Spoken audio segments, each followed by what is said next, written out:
Spouse एक अनकही सी दिल की दास्तान बहसैमा सिर्फ एपिसोड नंबर 9। ये मंजर है लिव हॉस्पिटल इस्तांबुल तुर्की का, जहां पर तेजी से एक वाइट मर्सिडीज आकर रुकी थी और फिर इसमें से वाइट ड्रेस शर्ट और ब्लू जीन्स पहने 28 साल एक नौजवान लड़का तेजी से निकलता अपनी गाड़ी की पिछली सीट की तरफ बढ़ा था।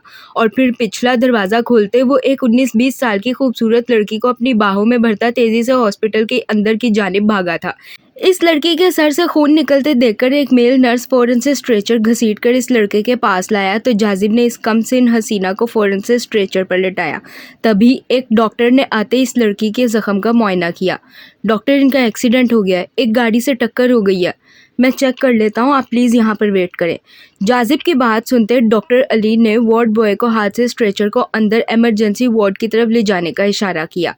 फिर जाजिब को देखता फ़ौरन बोला तो जाजिब हाँ में सर हिलाते वहीं रुक गया, जबकि डॉक्टर अंदर चला गया। तकरीबन आधे घंटे बाद डॉक्टर बाहर आए तो जाजिब परेशानी से इनकी तरफ बढ़ा। आप इनके क्या लगते हैं? जी मैं उनका शौहर हूँ। इनके सर पर गहरी चोट लगी है, मैंने स्टिचेस तो लगा दिए हैं मगर। डॉक्टर के सवाल पर जाजिब ने इन्हें परेशानी से देखा। फिर पहला रिश्ता जाजिब साहिब के जहन में शौहर का आया और वही बोल गया, जिस पर डॉक्टर ने हाँ में सर हिलाते बात अधूरी छोड़ी तो जाजिब ने परेशानी से इन्हें देखा। मगर क्या डॉक्टर? मगर इनकी याददाश्त चली गई है, वो कुछ भी पहचानने से इनकारी हैं। मैंने कुछ ज़रूरी टेस्ट कर लिए हैं, एक हफ्ते तक इनकी रिपोर्ट्स आएगी, इसके बाद ही मैं मज़ीद कुछ बता सकता हूँ आपको। आप अगले हफ्ते आकर अपनी वाइफ के स्टिचेस खुलवा लीजिएगा और फिर लैब से रिपोर्ट्स लेकर मुझे दिखाइएगा। मज़ीद आगे क्या मेडिकेशन करनी है ये मैं रिपोर्ट्स देखकर ही आपको बता दूंगा।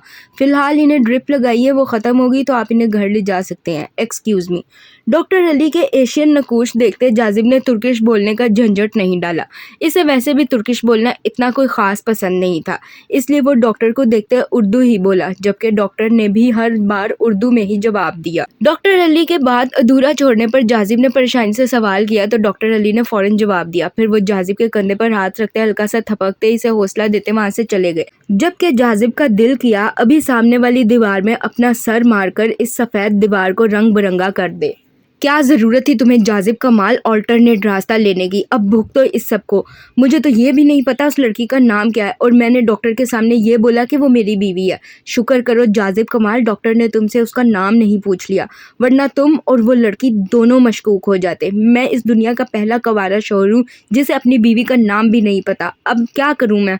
जाजिब गुस्से से बड़बड़ाता हुआ कमरे में दाखिल हुआ तो सामने ही वो कमसिन हसीना इसे बेड पर लेटी छत को घूरती नजर आई। इस लड़की को देखते जाजिब परेशान हुआ। वो इस लड़की को हॉस्पिटल छोड़ नहीं सकता था। इस लड़की का घर, नाम, एड्रेस कुछ इसे नहीं पता था। ऊपर से इस लड़की की शक्ल भी इसे कुछ जानी पहचानी लगती थी, मगर फिर समझ भी ना आता था कि क्यों वो लड़की जानी पहचानी सी लगती है। अच्छा फंसा था हमारा बेचारा जाजिब कमाल। आगे कुआं तो पीछे खाई वाला हिसाब था, जहां भी जाता मरना इसे ही था। फिर जाजिब कुआं चुनता आगे की जानिब कदम बढ़ा गया। कमरे में भारी कदमों की छाप सुनते इस लड़की ने छत से नजरें हटाते सामने की जानिब देखा तो एक पल के लिए हरी आंखें हनी ब्राउन आंखों से टकराई और बस वो 28 साल नौजवान बिजनेस टाइकून जाजिब कमाल इन हरी आंखों पर बुरी तरह से दिल हार गया।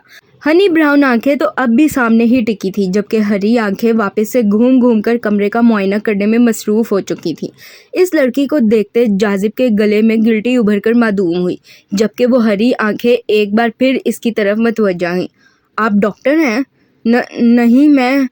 तो फिर आप कौन हैं? इस लड़की के सवाल पर जाजिब ने बोलना चाहा मगर आवाज़ ने साथ न दिया। फिर जाजिब गला खंखारता नफ़ी में सर हिलाता बोला। अभी इसने बात मुकम्मल भी ना की थी कि वो लड़की इसकी बात काटती परेशानी से सवाल कर गई, जिस पर जाजिब आता खामोशी से इसके बेड के पास पड़ी कुर्सी पर बैठा। मैं जाजिब कमाल हूँ। अच्छा, आप मेरे क्या लगते हैं? मैं आपका शौहर हूँ। आपका एक्सीडेंट हो गया था तो मैं आपको लेकर हॉस्पिटल आया था। जाजिब की बात सुनते इस लड़की ने परेशानी से सवाल किए, जिस पर जाजिब ने पहले तो थूक निकला फिर फौरन बोला तो वो लड़की हैरान हुई। आप मेरे शौहर हैं?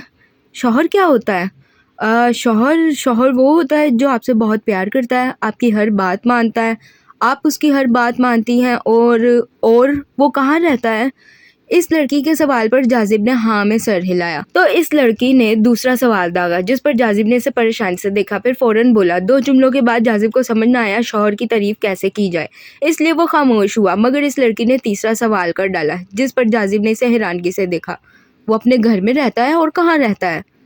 और मैं कहाँ रहती हूँ? कॉमन सेंस है यार, अपने शौहर के साथ उसके घर उसके कमरे में और कहाँ रहना है तुमने। जाजिब के परेशानी से बोलने पर इस लड़की ने चौथा सवाल किया तो इसके सवालात से तंग आते जाजिब हल्के गुस्से से बोला, इस बात से अनजान के इसका ये बोला गया जुमला इस पर किस कदर भारी पड़ने वाला है। अच्छा, मेरा नाम क्या है? जाजिब को गुस्सा होते देखकर वो लड़की नजर झुकाती परेशानी से बोली। फिर फौरन सवाल किया तो जाजिब ने गहरा सांस भरा, क्योंकि एग्जाम का ये वो वाहिद सवाल था जो जाजिब कमाल को नहीं आता था। आपकी ड्रिप खत्म हो गई है, मैं बिल क्लियर करके आता हूँ, फिर घर चलते हैं। नर्स को भेज रहा हूँ, ड्रिप उतरवा लेना। जाजिब परेशानी से बोलता उठता कमरे से बाहर निकला तो इस लड़की ने मुंह बनाया। फिर थोड़ी देर बाद एक नर्स ने आते इसकी ड्रिप उतारी तो वो लड़की फौरन बेड से उतरती नर्स के साथ बाहर आई, जहां जाजिब पहले से ही खड़ा इसका इंतजार कर रहा था। इसे बाहर आते देखकर जाजिब ने इसे हाथ से चलने का इशारा किया तो वो लड़की कंधों पर अपनी शॉल ठीक करती आगे बढ़ी। फिर जाजिब इसे लेता गाड़ी के पास आया और इसे पैसेंजर सीट पर बिठाता खुद ड्राइविंग सीट पर बैठा और फिर गाड़ी को कमाल हाउस की तरफ बढ़ा ले गया। कमाल साहब, पता करें मेरा बच्चा अभी तक घर नहीं आया। उसने कहा था वो 1 घंटे में घर होगा और अब तो 2 घंटे होने को आए हैं। प्लीज़ कुछ करें, वो फ़ोन भी नहीं उठा रहा, मुझे टेंशन हो रही है। शीजल आ जाता है, वो बच्चा थोड़ी है, वो फिक्र मत करो। क्या मतलब है, आपको अपने बेटे की बिल्कुल फिक्र नहीं है? हद होती है कमाल साहिब, हद होती है। शीजल जो पिछले 10 मिनट से एक ही बात करती कमाल साहिब का सर खा रही थी।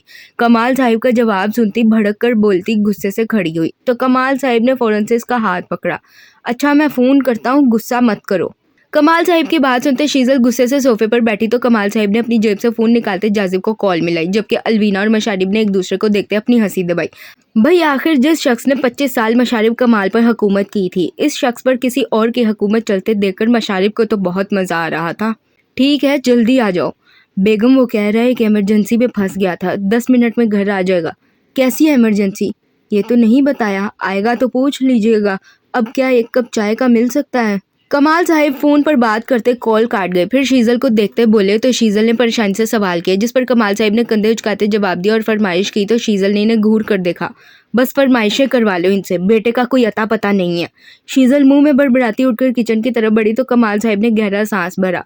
फिर इनकी नज़र मशारी पर पड़ी जो मुस्कुराता हुआ इन्हें ही देख रहा था। अपनी गंदी औलाद को अपने ऊपर हंसते देखकर कमाल साहिब ने इसे घूरी से नवाजा तो मशारिब ने यूं जाहिर किया जैसे कुछ हुआ ही ना हो। फिर उठता सीधा किचन में घुसा तो कमाल साहिब अपना मोबाइल उठाते इसमें अपनी ईमेल्स देखने लगे। मशारिब सीधा किचन में आता शीजल के पास खड़ा हुआ। वो जब से यूनिवर्सिटी से आया था नोट कर रहा था कि शीजल इसे इग्नोर कर रही है, जबकि प्रोफेसर उमर और अपनी हुई मुलाकात शीजल ने कमाल साहिब से डिस्कस नहीं की थी। इनके पूछने पर भी शीजल ने बात टाल दी थी, ये बहाना करके कि अगर इतनी फिक्र थी तो खुद चले जाते। अब मैं क्या बताऊं आपको। जिस पर कमाल साहिब बस खामोश हो गए। आज इन्हें शीजल का मूड कुछ ठीक नहीं लग रहा था, इसलिए इन्होंने इसे छेड़ने की जहमत नहीं की थी। मुबादा वो कहीं इनकी क्लास ही ना ले ले, क्योंकि शीजल बाजी जब से इनकी बीवी के ओहदे पर फाइज हुई थी वो अपने कमाल साहिब को भी डांट दिया करती थी कि आया इन्होंने ये चीज़ की तो की क्यों, अपनी बेगम से पूछा क्यों नहीं। मॉम, आप नाराज़ हैं मुझसे? हिना, कमाल साहिब को ये चाय देकर जल्दी से कबाब फ्राई करो, जाजिब आने वाला है, और वो सालन भी गर्म करो। पता नहीं मेरे बच्चे ने कुछ खाया भी है या नहीं, 12 बजने वाले हैं, बस अब खैरियत से घर आ जाए। लिटिल मॉम, मैं आपसे बात कर रहा हूँ। जाजिब के सवाल पर शीजल किचन में खड़ी मुलाजमा को देखती बोली और मशारिब को टोटल इग्नोर कर गई। जिस पर मशारिब इसके करीब होता बोला तो शीजल ने इसे घूर कर देखा। मैं तुम्हारी मॉम नहीं हूँ मशारिब, जिस माँ से सुबह प्रोफेसर की बात करवाई थी ना, जाओ उसी से जाकर ये सवाल पूछो, मेरा सर ना खाओ। मॉम प्लीज़ सॉरी, मैं आइंदा नहीं करूँगा, प्लीज़ एक दफ़ा माफ़ कर दे। मशारिब, मेरे पास टाइम नहीं है, जाओ यहाँ से। शीजल की बात सुनते मशारिब फ़ौरन बोला तो शीजल ने हल्के गुस्से से जवाब दिया, जिस पर मशारिब ने एक नज़र इन्हें देखा, फिर फ़ौरन घुटनों के बल ज़मीन पर बैठा तो शीजल ने इसे हैरानगी से देखा। प्लीज़ माफ़ कर दे, मैं वादा करता हूँ दोबारा कभी ऐसी हरकत नहीं करूँगा। मैंने कभी माँ का प्यार नहीं देखा, अब जाकर मुझे आपके रूप में माँ मिली है। मुझसे मेरी मॉम मत छीने, सांसें छीन ले मगर मॉम ना छीने, और अगर तुमने दोबारा भी ऐसी हरकत की तो सर धड़ से अलग कर दीजिएगा, यही कह सकता हूँ। मशारिब आंखों में मोटे मोटे आंसू लिए बोला तो शीजल को खुद पर गुस्सा आया। मशारिब शीजल के मामले में बहुत सेंसिटिव था। वो शीजल को माँ से बढ़कर चाहता था, और ऐसा इसलिए था कि 25 साल तक मशारिब ने माँ का प्यार नहीं देखा था। सब कुछ जानते बूझते भी शीजल मशारिब से नाराज़ हो गई थी, और अब मशारिब की बातें सुनते शीजल ने खुद पर लानत भेजी थी। भले से मशारिब 25 साल का था, मगर शीजल के मामले में वो 2 साल का था। मशारिब की बात पर शीजल ने सवाल किया तो मशारिब ने चेहरा झुकाते जवाब दिए, जिस पर शीजल मुस्कुराती आगे बढ़ी और मशारिब का माथा चूम गई। और बस मशारिब साहिब की बर्दाश्त यहीं तक थी शीजल के मामले में। वो 25 साल का लड़का शीजल के सीने से लगा फूट फूट कर रो दिया। आई एम सॉरी मॉम, मैं आइंदा नहीं करूँगा, प्लीज़ मुझे माफ़ कर दें। आप नाराज़ होती हैं तो मशारिब कमाल को इस दुनिया की हर चीज़ खुद से रूठी हुई महसूस होती है। प्लीज़ मुझे माफ़ कर दें। बस मशारिब, मैंने माफ़ किया, बस करो, इधर देखो मेरी तरफ। आइंदा ऐसी हरकत मत करना, मेरी जगह मजाक में भी किसी को मत देना। मशारिब की बात सुनते शीजल इसके बालों में हाथ फेरती इसका माथा चूमती बोली तो मशारिब ने फ़ौरन हाँ में सर हिलाया। फिर शीजल ने मशारिब के आंसू साफ किए तो मशारिब हल्का सा मुस्कुराया। कबाब खाने हैं? फ्राई करूँ? भाई के लिए भी कर रही हूँ। बाबा की उस गैर ज़रूरी औलाद को कबाब देने की कोई ज़रूरत नहीं, बस मुझे दें, बल्कि दे क्या, फ्राई करके खुद खिलाएं अपने हाथों से। कितनी बार कहूँ, बड़ा भाई है वो, बाज आ जाओ। शीजल की बात सुनते मशारिब मुंह बनाता बोला तो शीजल ने नफ़ी में सर हिलाते जवाब दिया। फिर उठ खड़ी हुई तो मशारिब भी फ़ौरन खड़ा हुआ। शीजल मुलाजमा को जाजिब के साथ साथ मशारिब के लिए भी कबाब फ्राई करने का कहती बाहर निकली तो मशारिब भी फ़ौरन इसके पीछे बाहर आया। तभी इन दोनों की नज़र लाउंज में दाखिल होते जाजिब पर पड़ी। मगर असल हैरानगी का पहाड़ तो इन पर तब टूटा जब जाजिब के साथ एक लड़की को भी लाउंज में जाजिब का बाजू पकड़े दाखिल होते पाया। ओ बाबा की गैर ज़रूरी औलाद, ये कौन है? मैं इनकी वाइफ हूँ। जाजिब, तुम अंकारा में ये मीटिंग करने गए थे? मशारिब के सवाल पर वो लड़की फ़ौरन बोली तो सब ने हैरानगी से जाजिब को देखा। बाप के निकाह का ताना अभी तक इसने छोड़ा नहीं था। हालांकि वो शीजल को न सिर्फ मॉम कहता था बल्कि दिल से माँ मानता भी था। इस लड़की की बात पर अलवीना ने परेशानी से सवाल दागा तो जाजिब ने गहरा सांस भरा। नहीं बज्जो, मैं बिजनेस मीटिंग के लिए अंकारा गया था। हाँ, और वहाँ जब पार्टी ने डील नहीं मानी तो ये गुस्से में उनकी लड़की को कमाल साहिब की बहू बनाकर ले आया है ना, यही बात है ना? जाजिब, तुम ऐसा कैसे कर सकते हो? मैं तुम्हारी इकलौती बहन हूँ, तुम्हारी शादी को लेकर कितने ख्वाब थे मेरे। अभी जाजिब बोला ही था कि मशारिब इसकी बात काटता बोला, जिस पर जाजिब ने इसे घूर कर देखा जो सिर्फ इसकी हालत का मजा ले रहा था। जबकि अलवीना हल्के गुस्से से बोली तो जाजिब ने परेशानी से अपनी बहन को देखा। जिस सिचुएशन में 1 महीने पहले कमाल सही थे, आज इसी सिचुएशन में जाजिब कमाल था। फर्क बस इतना था कि उस वक्त जाजिब कमाल का मूड ऑफ था जबकि अलवीना और मशारिब अपने बाप की फेवर में थे। मगर आज कोई इसकी फेवर में नहीं था। सब ही मूड ऑफ किए इसे घूर रहे थे। जाजिब कमाल अच्छा फंसा था, निकाह भी नहीं किया था और कटहरे में भी खड़ा हो चुका था। बाबा, जाजिब, मुझे तुमसे ये उम्मीद नहीं थी। अगर तुम्हें ये बच्ची पसंद थी तो तुम बोल देते, मैं खुद इसके घर रिश्ता लेकर जाता, इज्जत से इसे रुखसत करके लाता। तुम मेरा गरूर थे जाजिब, मगर तुमने आज वो गरूर मलियामेट कर दिया। तुमने मेरी तरबियत पर उंगली उठवाई है जाजिब। मैंने निकाह किया था तब तुम्हें ख्याल था कि रिश्तेदार और सर्कल वाले क्या कहेंगे। अपने निकाह की दफ़ा तुम्हें याद नहीं आया कि रिश्तेदार और सर्कल वाले कमाल उमर की तरबियत पर उंगली उठाएंगे। तुमने कमाल उमर की इज्जत मिट्टी में मिला दी जाजिब कमाल। अभी जाजिब कमाल साहिब को देखता बोला ही था कि कमाल साहिब गुस्से से बोले, जिस पर जाजिब ने नजरें झुकाई तो शीजल के दिल को कुछ हुआ। खैर, अपने भाई की झुकी गर्दन तो मशारिब को भी पसंद आई। बाबा, आप फिक्र क्यों करते हैं? लोगों का तो काम ही है उंगली उठाना। जस्ट चिल बाबा, जस्ट चिल। निकाह ही तो किया है भाई ने, कौन सा आपको दादाजी बना दिए जो आप इतना लाल पीले हरे नीले हो रहे हैं? शट अप, नाफरमान औलाद है हमारी जिसे सिर्फ बकवास करना आता है। तुम जो मर्जी कर लो जाजिब, इस लड़की को मैं अपनी भाभी कभी नहीं मानूंगी, समझे तुम?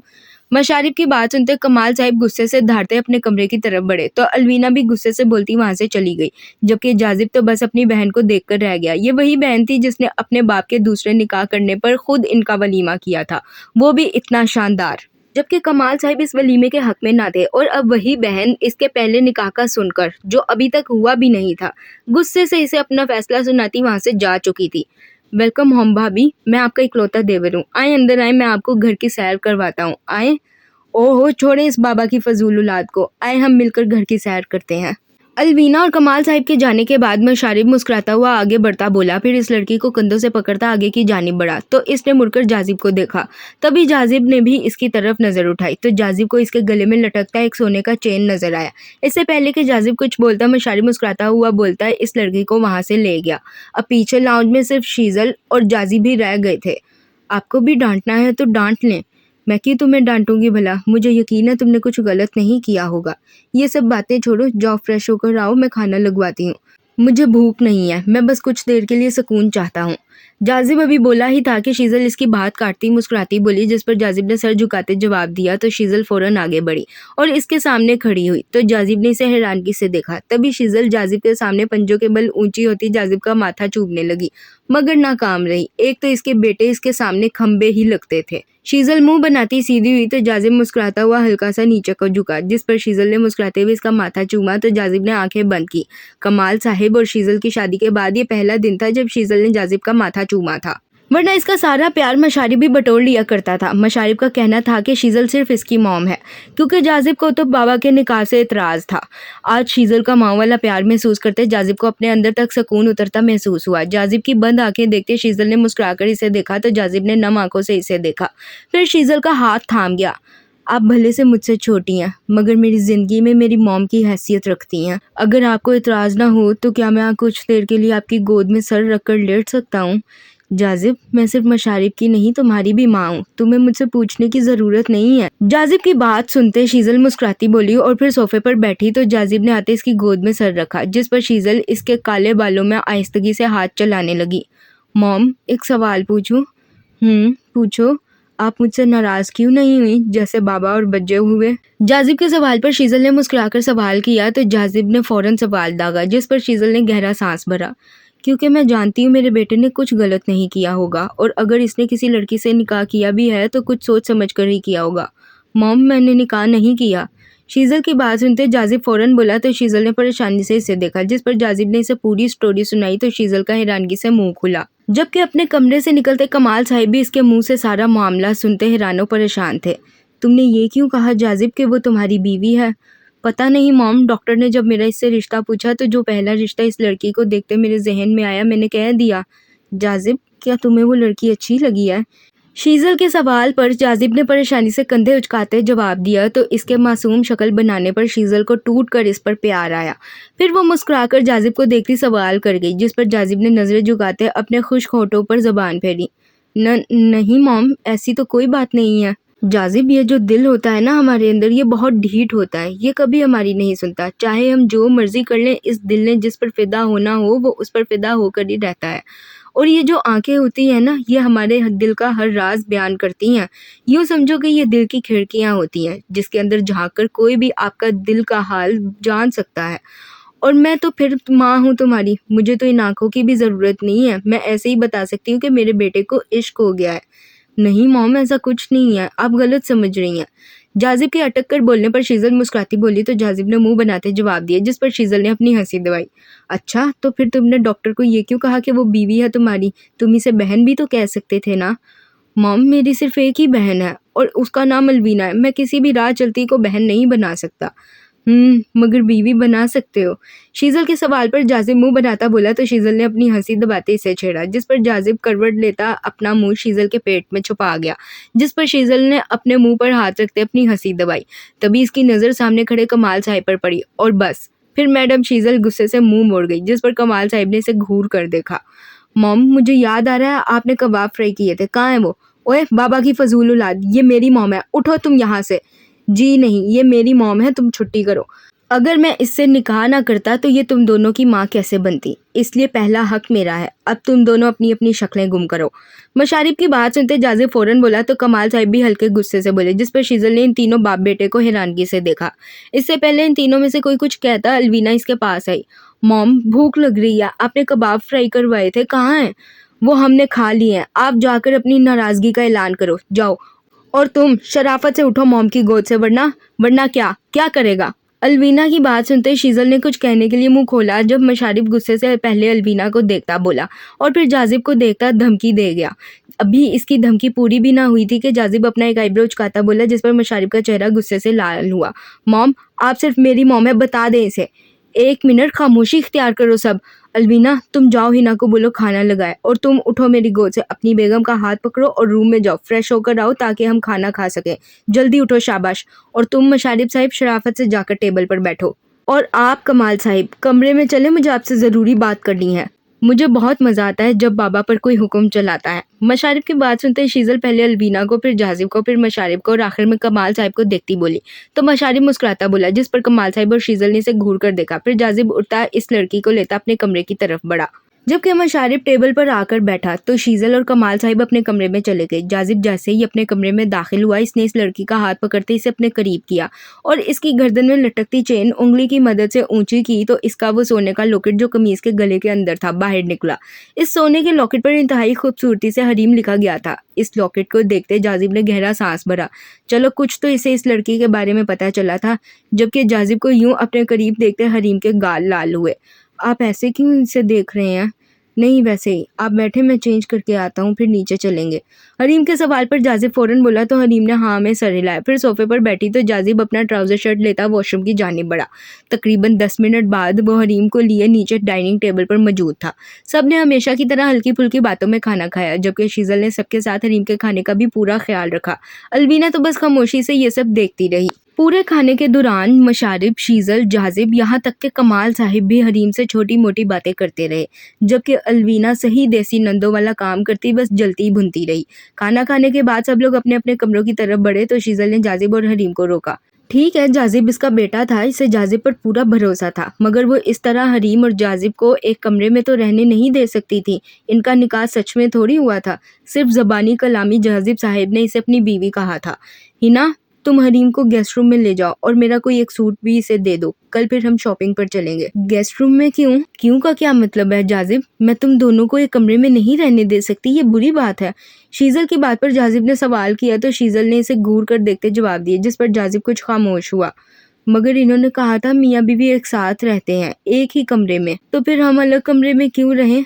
हम तो मियाँ बीवी हैं ना। वो इसलिए कि आज मैं और जाजिब सारी रात बैठकर बिजनेस का काम करने वाले हैं, तो तुम ऊपर अकेले रूम में क्या करोगी, इसलिए नीचे गेस्ट रूम में रुक जाओ। जी अंकल। हरीम की बात सुनते शीजल को समझ न आया कि वो क्या जवाब दे। इससे पहले शीजल कुछ बोलती कमाल साहिब बातें बोले तो हरीम ने हाँ में सर हिलाते जवाब दिया और फिर हिना के साथ गेस्ट रूम की तरफ बढ़ी, जबकि शीजल एक गहरा सांस भरती अपने कमरे की तरफ चली गई। बाबा, वो सुबह बात करेंगे इस बारे में, अभी जाकर आराम करो। अभी जाजिब बोला ही था कि कमाल साहिब इसकी बात काटते बोले, जिस पर जाजिब हाँ में सर हिलाता अपने कमरे की तरफ बढ़ा तो कमाल साहिब भी अपने कमरे में आ गए। आज जब सलार कसरे सिकंदर पहुंचा तो सामने हरम बाजी एक नया महाज खोलकर बैठी थी। 20 साला हरम को आज एक बार फिर सिकंदर बलाज के सामने जमीन पर लेटे नागिन डांस करते देखकर सलार ने गहरा सांस भरा और फिर आता सिकंदर बलाज के पास खड़ा हुआ। अस्सलाम वालेकुम सर। वालेकुम अस्सलाम। गार्ड जी, गद्दे बाबा मेरी बात नहीं मान रहे। सलार का सलाम सुनते सिकंदर बलाज, जो अपने होठों पर हाथ रखे बैठे थे, इसे देखते फौरन बोले तो हरम उठकर बैठती बोली, जिस पर सलार पंजों के बल इसके सामने बैठा। कौन सी बात नहीं मान रहे? मुझे एल्गोरिथम पीना है। जी, एल्गोरिथम? सलार के सवाल पर हरम मुंह के टेढ़े मेढ़े डिजाइन बनाते बोली तो सलार ने हैरानगी से सवाल किया, जिस पर हरम अपना निचला होंठ लटकाती हाँ में सर हिला गई। इससे पहले सलार कुछ बोलता फहद ने हरम के टैब में हरम की निकाली गई तस्वीर सलार के आगे की। ये मैम का एल्गोरिथम है जिसे वो पीना चाहती हैं। टैब में वाइन की बोतल की तस्वीर देखते सलार हैरान हुआ। तभी फहद फौरन बोला तो सलार की हैरत से आंखें फटी। आपको किसने कहा ये पीने वाली चीज़ है? मैंने देखा था इसमें लड़की वो यूं करके मुंह को बोतल लगाती है और फिर यूं यूं करके सारी पी जाती है। वो ये थोड़ी थी, वो तो ग्रेप जूस की बोतल थी। सलार के सवाल पर हरम मुंह बनाती बोली तो सलार ने फौरन जवाब दिया, जिस पर हरम ने इसे घूर कर देखा। नी, यही थी, मैंने देखा था। अच्छा, इधर आए जरा, यही बोतल थी ना, आए इधर आए, ये देखें, ये टॉयलेट साफ करने वाला क्लीनर है, आपने ये पीना है? ओके, मैं अभी देता हूँ, पूरी खत्म करनी है। मैंने कब कहा मैंने पीनी है? वो तो गंदे बाबा कह रहे थे इन्होंने पीनी है। नो गंदे बाबा ये नहीं पीते, बैड बाबा। हरम के जिद्दी अंदाज में बोलने पर सलार इसका हाथ पकड़ता है इसे लेता गेस्ट रूम के वॉशरूम में आया। फिर इस वॉशरूम की क्लीनिंग किट दिखाता गुस्से से बोला तो तेजाब की सेम वैसी बोतल देखते मासूम सी हरम यही समझी कि वो टॉयलेट क्लीनर ही था जो इस वीडियो वाली लड़की ने पिया था। जबकि सलार को आगे बढ़ते बोतल उठाते देखकर हरम फौरन से सारा इल्जाम सिकंदर बलाज पर लगाती इन्हें गुस्से से घूरती बोली तो इसकी चालाकी देखते सिकंदर बलाज की आंखें फैली, जबकि फादर और सलार ने अपनी हंसी दबाई। वो यही करती थी, जहां भी देखती थी खुद फंसने वाली है वहां सारा मुद्दा अपने बाप पर डाल देती थी और फिर यूं जाहिर करती थी जैसे वो खुद बहुत स्मार्ट है। खराब तो सिकंदर बलाज का दिमाग है। वेरी बैड सर, आपको ऐसी जिद नहीं करनी चाहिए। फहद के बात सुनते सिकंदर बलाज ने से घूर कर देखा तो फहद ने नजर झुकाई, जबकि हरम तेजी से सीढ़ियां चढ़ती अपने कमरे में बंद हो गई।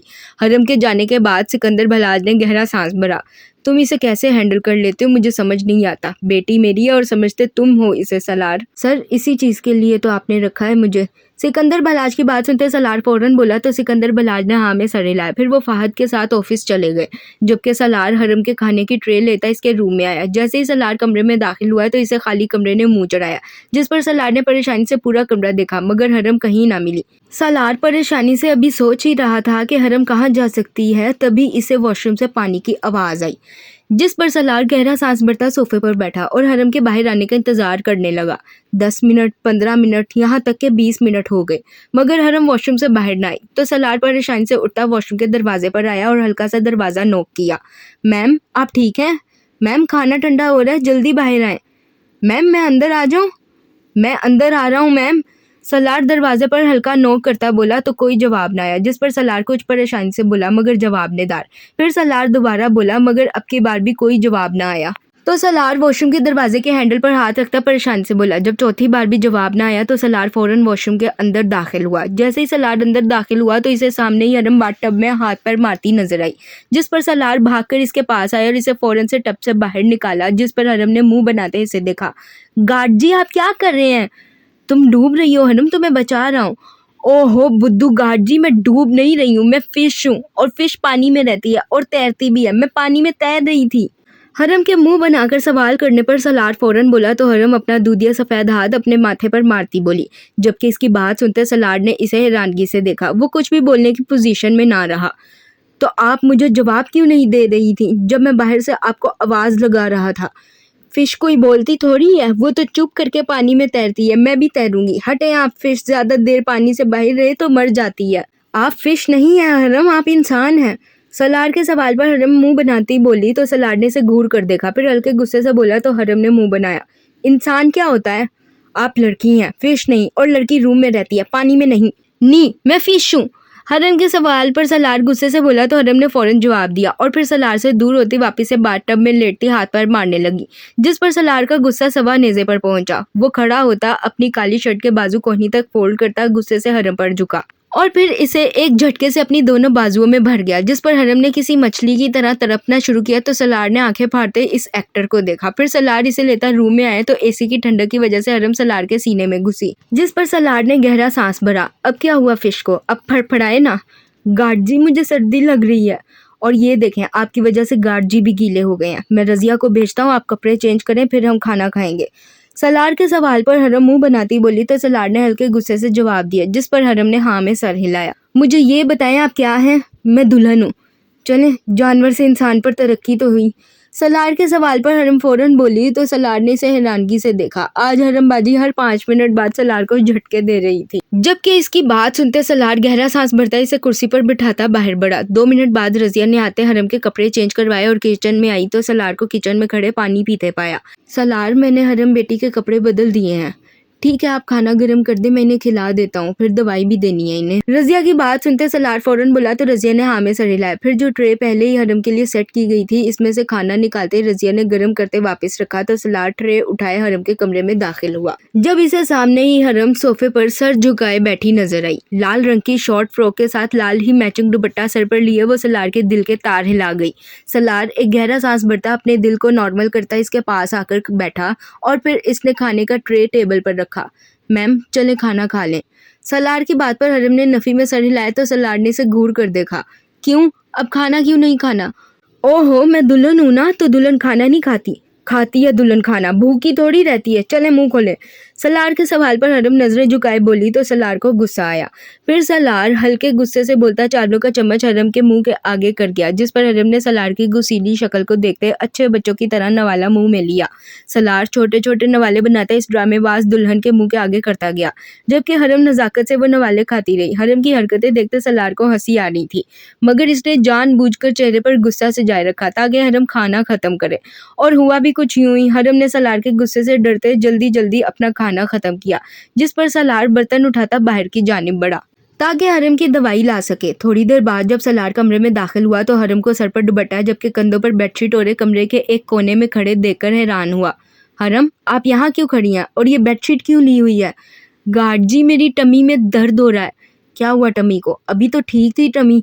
सलार के सवाल पर हरम मुंह बनाती रोने की एक्टिंग करती बोली तो सलार ने परेशानी से सवाल किया, जिस पर हरम ने मुंह बनाते इसे देखा। अच्छा ठीक है, हम डॉक्टर पर चलते हैं। डॉक्टर अंकल को दिखा दिया मैंने। अब डॉक्टर अंकल ने कहा है कि अपने गार्ड जी को बोलें आपका ढेर सारा ख्याल रखें। हैं मतलब? सलार की बात सुनते हरम फौरन बोली तो सलार ने हैरानगी से सवाल किया, जिस पर हरम बाजी अपना नाजुक हाथ इसके आगे कर गई। तो सलार ने नासमझी से इसका हाथ पकड़ा। फिर हरम मैडम अपना एक हाथ अपनी कमर पर रखती हल्का सा अपना पेट निकाल कर चलने लगी, जिस पर सलार ने आंखें फाड़ते इसके चलने के अंदाज को देखा। ये आप ऐसे क्यों चल रही हैं? तो जब टमी दर्द होती है तब ऐसे ही चलते हैं। आपको पता नहीं चलता बुद्धू घाट जी? टमी दर्द में ऐसे कौन चलता है? मैं। सलार के सवाल पर हरम अपने माथे पर हाथ मारती बोली तो सलार ने गहरा सांस भरते इसको सीधा खड़ा किया। फिर गुस्से से सवाल किया तो हरम फौरन बोली, जिस पर सलार का दिल किया अपना सर दीवार में दे मारे। वो मैडम पेट दर्द का बोलकर कमर पर हाथ रखे स्टाइल से चल रही थी जैसे अल्लाह माफ करे 7 माह की हामला हो। हरम के फौरी जवाब पर सलार ने अपना गुस्सा अंदर उतारा। अभी ये जानना जरूरी था कि इस मैडम को किसने बताया पेट दर्द हो तो यूं चलते हैं। मैम, क्या आप मुझे बताएंगी आपको किसने बताया कि जब पेट दर्द हो तो ऐसे चलते हैं? ओहो बुद्धू गार्ड जी, मैं दुल्हन हूँ और दुल्हन के जब पेट में दर्द होता है तो वो ऐसे ही चलती है। ला हौला वला कुव्वता, आप दुल्हन नहीं है। सलार के सवाल पर हरम इसे देखती बोली तो सलार ने हल्के गुस्से से जवाब दिया, जिस पर हरम ने इसे हैरानगी से देखा। ओहो गार्ड जी, मैं दुल्हन हूँ और मैं आपको बताती हूँ कैसे मेरी टमी में दर्द हुआ। हाँ कैसे? अभी वहाँ मैं दुल्हन बनी हुई थी, फिर आपने मुझे खाना खिलाया, फिर आप चले गए तो इसके बाद मेरी टमी में दर्द होना शुरू हो गया ना। हरम की बात सुनते सलार ने हाँ में सर हिलाते सवाल किया तो हरम फौरन बोली, जिस पर सलार को इसकी बात की समझ न आई। तो टमी में दर्द क्यों हुआ? क्योंकि आपने मुझे अपने हैंड से खाना खिलाया और मैं दुल्हन थी। जब आप खाना खिलाकर चले गए तो मेरी टमी में दर्द हुआ ना बुद्धू गार्ड जी। अभी सलार बोला ही था कि हरम इसकी अकल पर मातम करने के अंदाज में बोली, जिस पर सलार को फौरन समझ आई कि वो मैडम क्या कह रही है। इस मैडम की बात सुनते सलार का चेहरा गुस्से से लाल हुआ। क्या हुआ? आप रेड क्यों हो रहे हैं गार्ड जी? आपको कैसे पता दुल्हन को खाना खिलाने से इसकी टमी में दर्द होता है? बस मुझे पता है। हरम के सवाल पर सलार अपना गुस्सा जब्त करते बोला तो हरम ने बड़ी समझदारी से जवाब दिया, मगर ये जवाब सलार का गुस्सा मजीद बढ़ा गया। हाँ तो कैसे पता है? बाबा ने बताया आपको? नहीं, बाबा ने नहीं बताया, मैंने देखा था। कहाँ देखा था? और ये बेडशीट उतारे सबसे पहले। सलार के सवाल पर हरम नफी में सर हिलाती बोली तो सलार ने फौरन सवाल किया, मगर फिर इसके कंधों पर बेडशीट देखते गुस्से से बोलता इसके ऊपर से बेडशीट उतार गया, जिस पर हरम ने फौरन अपने कंधों पर यूं हाथ रखा जैसे सलार साहिब ने कुछ उल्टा किया हो। हरम की इस हरकत पर सलार ने गहरे गहरे सांस भरे। मुझे दिखाएं, कहाँ देखा था आपने? अच्छा दिखाती हूँ, भैंसा क्यों बन रहे हैं? सलार की बात सुनते हरम मुंह बनाती इसके गहरे गहरे सांस भरने पर चोट करती बोली और आगे बढ़ी तो सलार ने इस मैडम की पूंछ को घूर कर देखा। इस मैडम को ये पता था भैंसा किसे कहते हैं। फिर हरम अपना टैब लाती वो वीडियो चलाती सलार के आगे कर गई, जिस पर सलार ने बेडशीट को गुस्से से बेड पर फेंकते इसके हाथ से टैब पकड़ा। टैब पर किसी इंडियन ड्रामे का सीन चल रहा था जिसमें पहले एक लड़की की शादी दिखाई गई थी। सलार खामोशी से इस सीन को देखता हरम को गुस्से से दवाई खाने का इशारा कर गया, जिस पर हरम ने फौरन से अच्छे बच्चों की तरह दवाई खाई। इस लड़की की शादी के बाद अगला सीन ये दिखाया गया कि वो लड़की किचन में काम कर रही थी जब अचानक इसके पेट में दर्द हुई और वो दर्द की वजह से चिल्लाने लगी। फिर इसके बाद लिखा आया 7 माह बाद और फिर ये सीन दिखाया गया कि वो लड़की डॉक्टर के कमरे से बाहर निकलती चलती सामने की तरफ आ रही थी। इसके साथ एक लड़का भी था जिसने इसका हाथ पकड़ रखा था और वो लड़की ठीक उसी स्टाइल में चल रही थी जैसे अभी कुछ देर पहले हरम चल रही थी, कमर पर एक हाथ रखे। इस सीन को देखते सलार का दिमाग भग से उड़ा और फिर सलार साहिब ने गुस्से से हरम का टैब बेड पर फेंकते इससे दोनों बाजुओं से पकड़ा तो हरम ने इसे हैरानगी से देखा। आपको बाबा ने टैब इसलिए दिया है कि आप ये सब देखें? मैंने नहीं देखा गार्ड जी, वो खुद ही आया था। तो आपने सारा देख लिया, आप आगे नहीं कर सकती थी? सलार गुस्से से बोला तो हरम ने डरते हुए जवाब दिया, जबकि 2 आंसू टूट कर इसकी रुखसारों पर गिरे। सलार जो गुस्से में था इसका जवाब सुनते मजीद गुस्से में आ गया। फिर इसे बाजुओं से झंझोड़ता धारता हुआ बोला तो हरम ने डरते हुए इसके सीने में अपना चेहरा छुपाया। सॉरी गार्ड जी, आइंदा नहीं देखूंगी, पक्का वाला सॉरी। हरम डर कर रोती हुई बोली तो सलार को एहसास हुआ वो हरम के साथ कितना हार्श हो गया था। सलार ने गहरा सांस भरते खुद को रिलैक्स किया। वो ये बात कैसे भूल गया कि हरम सिर्फ दिखने में 20 की है, दिमागी तौर पर वो बिल्कुल ऐसी नहीं है जो ये समझ सके कि इसे क्या देखना है और क्या नहीं। हरम को डरते अपने सीने से लगे देखकर सलार ने आहिस्ता से इसके सुनहरे बालों में उंगलियां चलाते इसे रिलैक्स किया। फिर इसे लेता सोफे पर बैठा तो हरम ने आंसू से तर चेहरा उठाते इसे देखा। आई एम सॉरी हरम, मैं कुछ ज्यादा गुस्सा हो गया था। मैं हरम नहीं हूँ, मैं मैम हूँ। सलार की बात सुनते हरम अपने हाथ से नफी का इशारा करती मासूमियत से बोली तो सलार ने मुस्कुराकर इसे देखा। पाक चलें और हम मासा मुफा से भी मिलेंगे और हया से भी और जी से भी और जी जी, सबसे मिलेंगे और आइसक्रीम भी खाएंगे। अब चलें। सलार की बात सुनते हरम अपने आंसू साफ करती बोली तो सलार ने मुस्कुराते हुए जवाब दिया, जिस पर हरम ने खुशी से ताली मारी। Guard ji, you are the best. मैं रजिया को भेजता हूँ, आप फ्रेश होकर अपना बैग लेकर आ जाए। ओके गार्ड जी। हरम की बात सुनते सलार मुस्कुराता बोला तो हरम ने फौरन जवाब दिया, जिस पर सलार हल्का सा मुस्कुराया और फिर बेड से हरम का टैब उठाता बाहर की जानिब बढ़ा। लाउंज में पहुंचते ही सलार ने रजिया को ऊपर भेजा और खुद सोफे पर बैठा हरम के टैब पर यूट्यूब किड्स डाउनलोड करता दूसरा यूट्यूब उड़ा गया। फिर हरम के टैब में हर चीज़ की सेटिंग करते प्राइवेसी लगाई ताकि गलती से भी हरम कुछ उल्टा सीधा ना देख ले। अभी सलार इन कामों से फारिग ही हुआ था कि सिकंदर बलाज लाउंज में दाखिल हुए। इन्हें देखते सलार फौरन खड़ा हुआ। इससे पहले वो दोनों कुछ बोलते हरम भागकर आती सलार के पास खड़ी हुई। गार्ड जी, मैं रेडी हूँ, मगर मेरे बाल आप बनाओगे, आमना को नहीं आते, वो गंदे वाले बनाती है, आप अच्छे वाले बनाओ। अच्छे वाले कौन से होते हैं? ये वाले। हरम सलार को देखती मुंह बनाती बोली तो सिकंदर बलाज हैरान हुए। इनकी बेटी ने आज अपने गार्ड जी के पीछे इन्हें इग्नोर कर दिया था। जबकि सलार फौरन बोला तो हरम इसके हाथ से टैप पकड़ती एक वीडियो खोलती बोली, जो इसने कल ही सलार से गैलरी में सेव करवाई थी। इस वीडियो में एक लड़कियों के बालों का हेयर स्टाइल था जो हरम को बहुत पसंद आया था और आज वो ये हेयर स्टाइल बनवाने अपने गार्ड जी के पास आन पहुंची थी। मगर मैम, मुझे हेयर स्टाइल बनाना नहीं आता, मैं कैसे बनाऊंगा? अच्छा बैठे, मैं ट्राई कर लेता हूँ। सलार की बात सुनते हरम ने आंखों में आंसू लिए इसे देखा तो सलार फौरन बोला, जिस पर हरम मुस्कुराती हुई सोफे पर बैठी तो सलार आता इसके पीछे खड़ा हुआ, जबकि सिकंदर बलाज खामोशी से सामने वाले सोफे पर बैठे। हैरानगी का पहाड़ तो इन पर तब टूटा जब सलार ने कोई 5वीं दफा इसके बाल खोलते दोबारा से वो स्टाइल वीडियो से देखते बनाना शुरू किया, जबकि हरम खामोशी से आगे बैठी अपना स्टाइल बनवाती रही। हैरानगी की बात ये नहीं थी कि सलार से बाल नहीं बन रहे। हैरानगी की बात ये थी कि इनकी वो 20 साला बेटी रजिया की हल्की चुटिया बनाने पर भी पूरा घर सर पर उठाती थी कि इनको बनानी नहीं आती, ये खराब बनाती हैं, और अब मज़े से अपने गार्ड जी के आगे बैठी मुस्कुरा रही थी। तकरीबन 20 मिनट की मेहनत के बाद आखिरकार सलार वो हेयर स्टाइल बनाने में कामयाब हो चुका था। बन गया, मुझे पिक्चर खींच कर दिखाएं। हरम के सवाल पर सलार ने हाँ में सर हिलाया तो हरम फौरन बोली, जिस पर सलार ने इसका टैब उठाते तस्वीर खींचते इसे दिखाई तो हरम के चेहरे की खुशी दीदनी थी। बाबा देखे मेरा स्टाइल, गार्ड जी ने बनाया, अच्छा है ना? बहुत अच्छा है। बाबा की याद आ गई मेरे बच्चे को। वैसे कहाँ जाने की तैयारी है? मैं और गार्ड जी मासा मुफा को मिलने जा रहे हैं और बाद में आइसक्रीम भी खाएंगे। हरम का सवाल सुनते ही सिकंदर बलाज मुस्कुराते बोले और फिर सवाल किया तो हरम ने खुशी से चहकते जवाब दिया, जिस पर सिकंदर बलाज ने मुस्कुराते हुए अपनी बेटी को देखा और फिर प्यार से इसका माथा चूमा। ठीक है, जाओ और ख्याल रखना अपना। ओके बाबा, बाय बाय। सिकंदर बलाज की बात सुनते हरम फौरन बोली और फिर इनके गाल का बोसा लेती फौरन से अपना बैग पहनती बाहर की जानिब बढ़ी।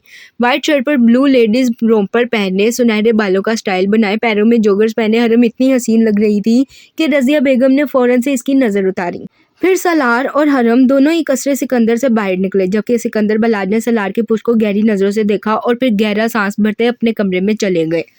ये मंजर है टाक्सिम स्क्वायर पर मौजूद एक आइसक्रीम पार्लर का, जहां पर इस वक्त वो सातों दोस्त और हरम मौजूद थे। मशारिब इन सबको जाजिब के निकाह का बता चुका था, जिस पर इन सब ने मशारिब से आइसक्रीम खाई थी। वो अलग बात है, मशारिब ने आज पहली दफ़ा उमैस का पॉकेट मारते इन सबको जाजिब के निकाह की ट्रीट दी थी, जिस पर उमैस ने इसे खाए जाने वाली नज़रों से घूरा था।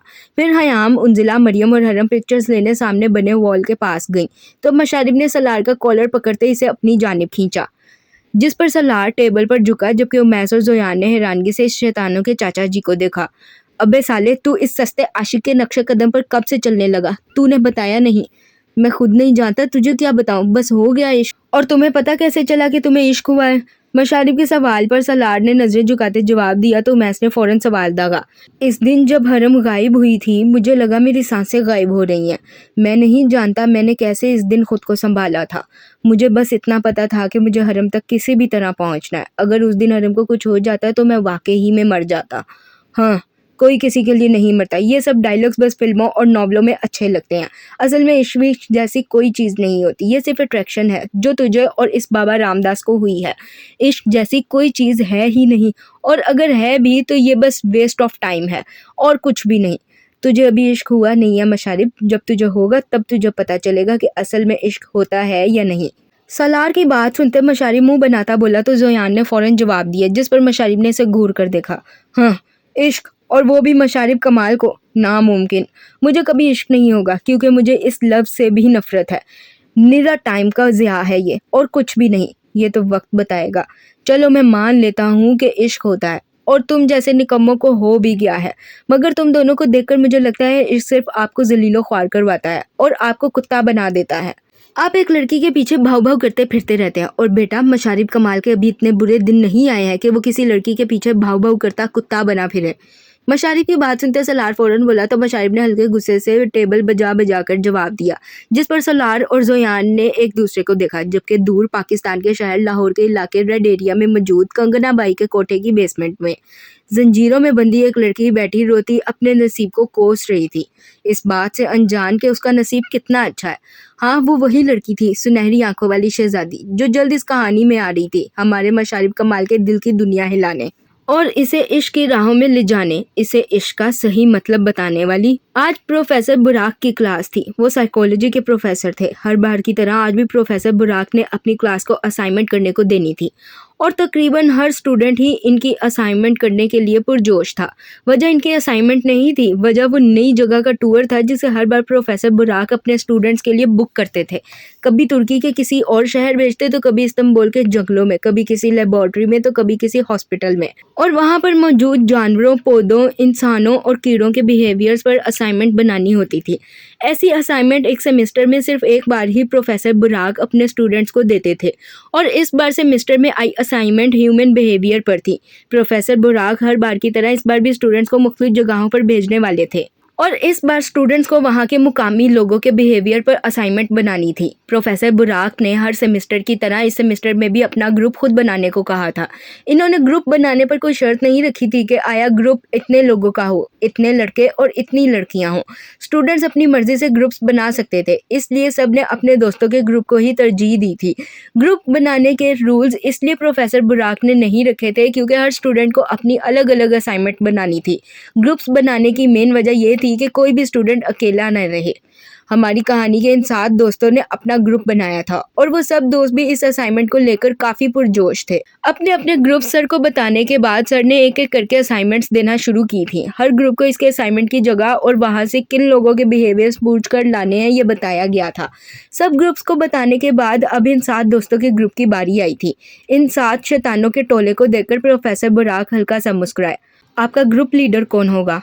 सर, हमारा ग्रुप लीडर उमैस शराजी है।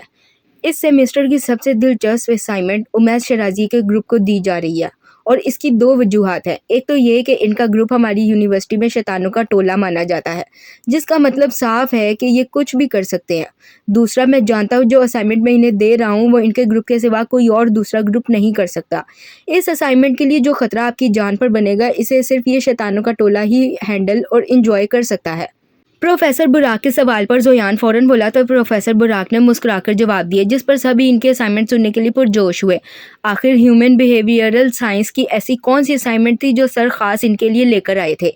ये बात सोचते वो 7 दोस्त भी पुरजोश थे। आपके ग्रुप को असाइनमेंट बताने से पहले मैं जानना चाहता हूँ कि आप स्टूडेंट्स में से कितने लोग डार्क वर्ल्ड में पाए गए दरिंदों को जानते हैं? अपना हाथ खड़ा करें।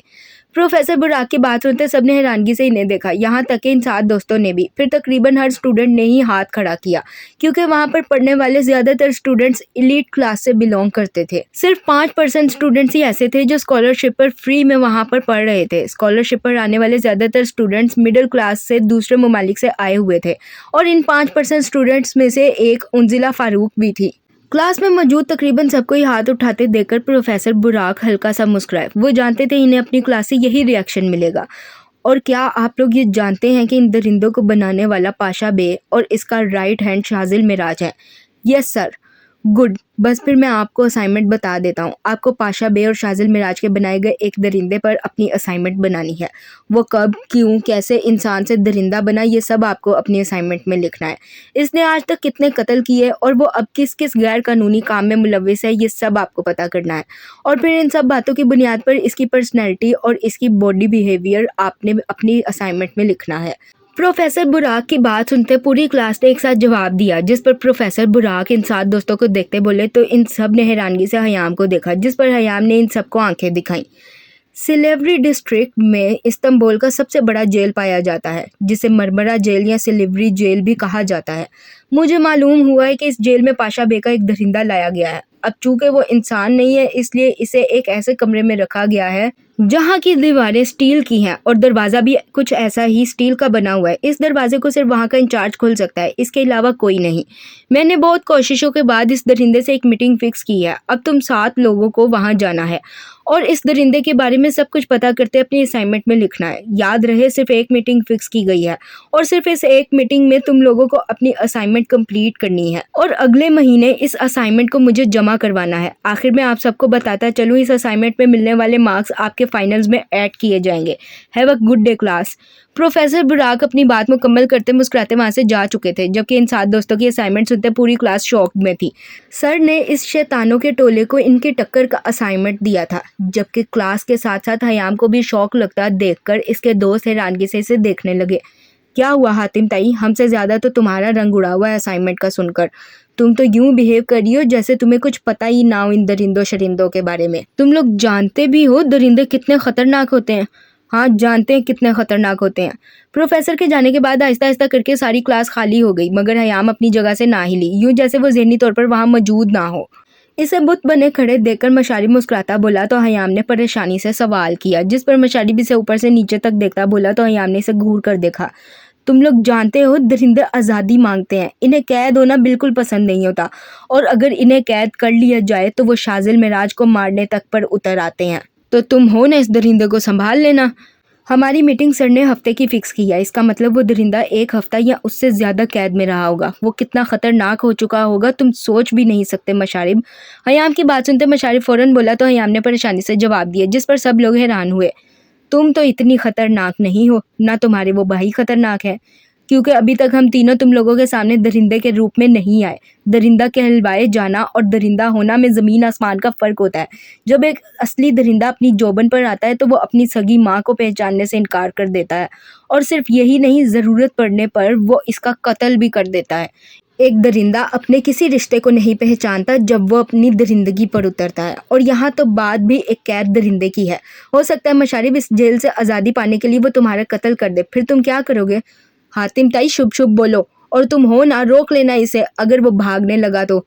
मशारिब की बात सुनते हयाम फौरन बोली तो मशारिब ने मुंह बनाते जवाब दिया, जबकि वो 6 दोस्त जो समझ रहे थे ये इंटरव्यू तो हलवा है, सही मानों में इनके होश अब उड़े थे। हमारे डार्क वर्ल्ड में एक असूल है, अगर एक दरिंदा आपके किसी सगे रिश्ते को भी मार रहा है तो आप आगे बढ़कर इसे नहीं बचा सकते, क्योंकि इस वक्त पर वो इंसान नहीं दरिंदा है जो अपनी दरिंदगी दिखाने के लिए आपका कत्ल भी कर सकता है। इसलिए हमें सिखाया जाता है किसी भी दरिंदे के रास्ते में मत आओ।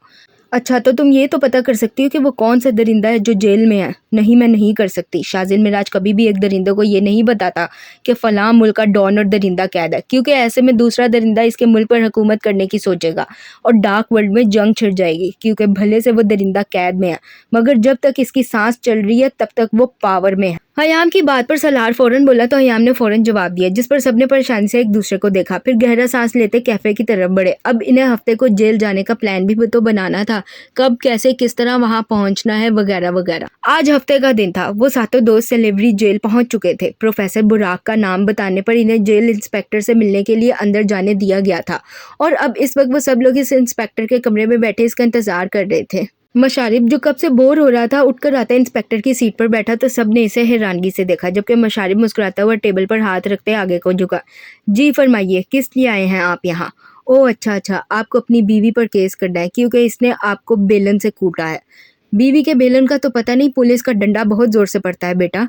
मशारिफ की बात सुनते हुए मैस ने इसे घूर कर देखा, तभी एक इंस्पेक्टर आता इसके पास खड़ा होता, तुर्किश में बोला तो मशारिफ मुस्कुराता हुआ उठ खड़ा हुआ, जबकि वो इंस्पेक्टर से घूर कर देखता अपनी सीट पर बैठा।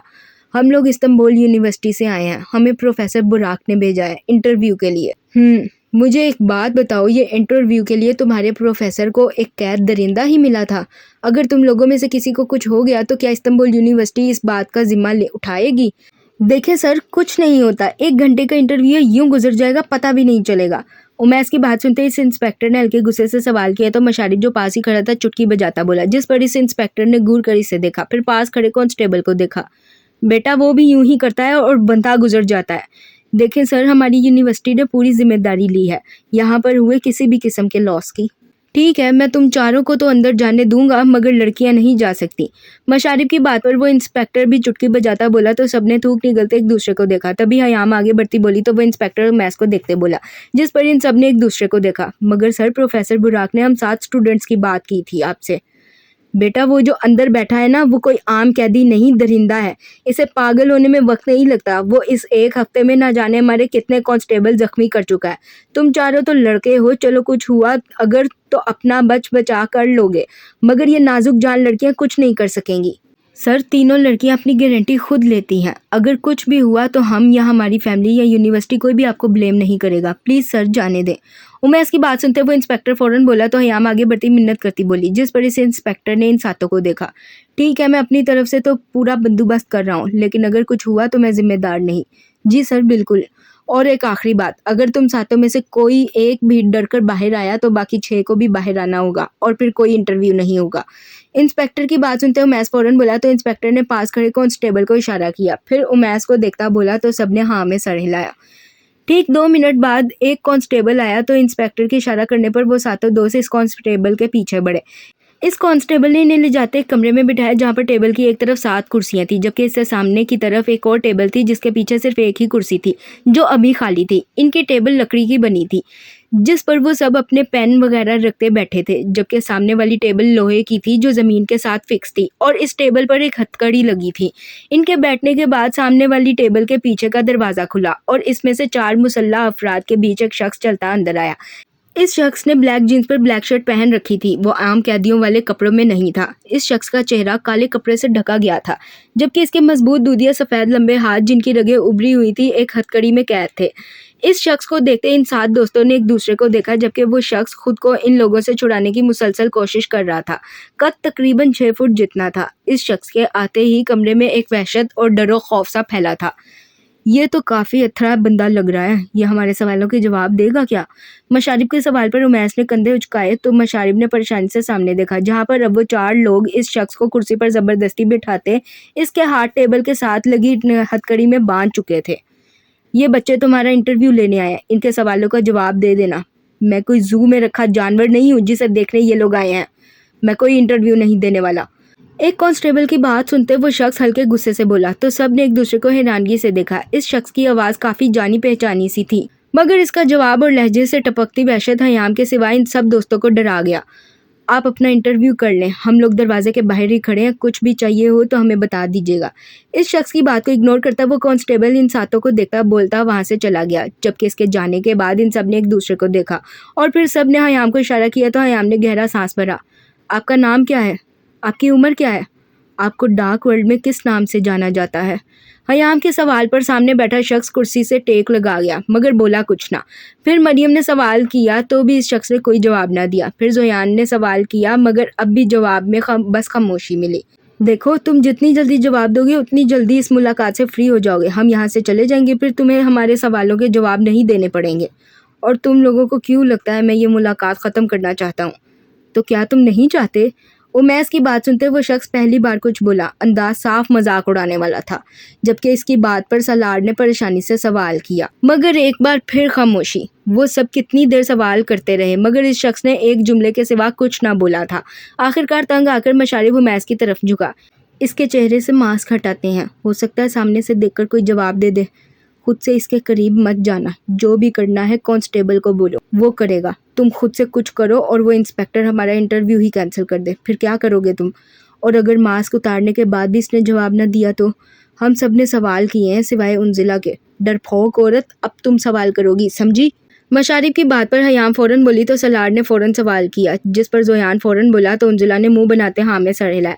फिर मशारिब जाता दरवाज़ा नॉक कर गया। जैसे ही मशारिब ने दरवाज़ा नॉक किया तो 2 कांस्टेबल अंदर दाखिल हुए। इसका मास्क उतार दो। सॉरी, ये नहीं हो सकता। सर प्लीज़, वो हमें जवाब नहीं दे रहा, हो सकता है सामने से देखने से दे दे। मशारिब की बात सुनते एक कांस्टेबल फ़ौरन बोला तो सलार ने परेशानी से जवाब दिया, जिस पर इन दोनों कांस्टेबल ने एक दूसरे को देखा।